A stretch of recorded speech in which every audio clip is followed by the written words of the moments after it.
Gagawa po tayo ng fermented banana trunk mga kabakyard. At ito na po, nakagawa na po ako.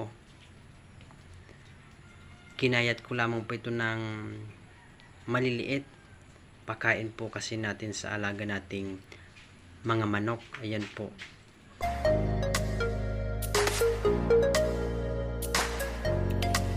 Mapagpalang araw po mga kabakyard. Welcome sa isa na namang episode ng Backyard Farming. Maliit mong lupa, gawin nating libangan at pagkakitaan. Ngayong araw po, gagawa po tayo ng fermented banana trunk mga kabakyard. At ito na po, nakagawa na po ako.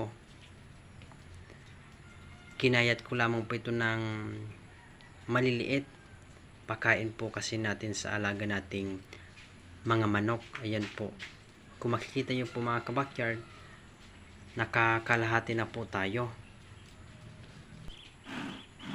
At meron pa dito, mahaba pa ito. Gumawa po tayo ng ganito kasi po malaki na po ang gastos natin sa alaga nating mga manok. Kaya gagawa ulit tayo ng ganitong mga alternative feeds. At lalagyan po natin ito ng molasses para mas tumagal po ang kanyang buhay. Kahit di po tayo makagawa ng alternative feeds, basta't may stock po tayo ng ganito ay maganda po ito. At di lang po ito sa manok, pwede din natin ito ibigay sa ating alagang mga baboy. Ayan.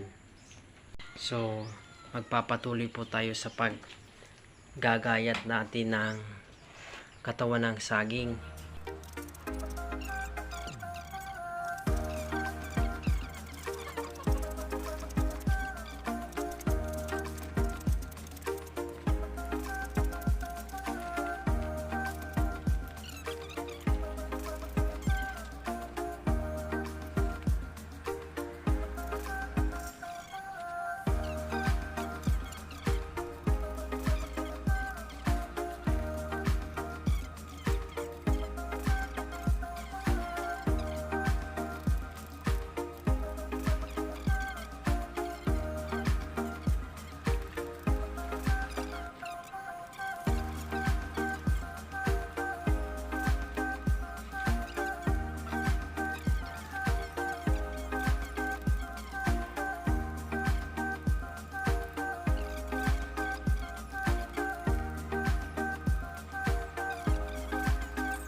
Lagay na po natin mga kabakyard sa timba.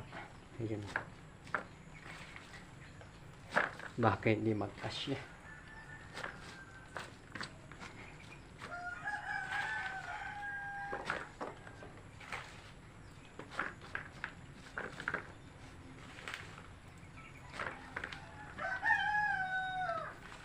Ala,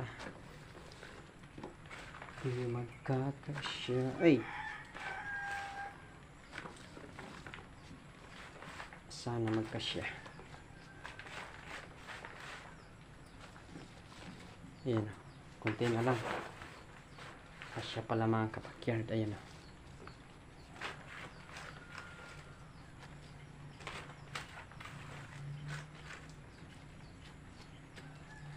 Ito na po mga kabakyard yung tubig na may molasses. Ang linagay po natin na molasses, half cup po. At ibubuhos na po natin dito. Basta po ang paglagay po natin ng tubig, ang mixture po ng molasses, dapat po mahigitan, kahit mahigitan po itong ating mga nagayat na katawan ng saging. Pwede rin po kapantay lamang po ka-label ng ating mga nagayat na saging. Ayun po ang dapat na texture at content ng ating molasses na may tubig po. Lalagay na po natin. Ayan. Ito po pala mga kabakyard, walang asin. Pwede din po na molasses lamang po yung ating ilagay. Ito na po mga kabakyard, nalagyan na po natin. Ayan o.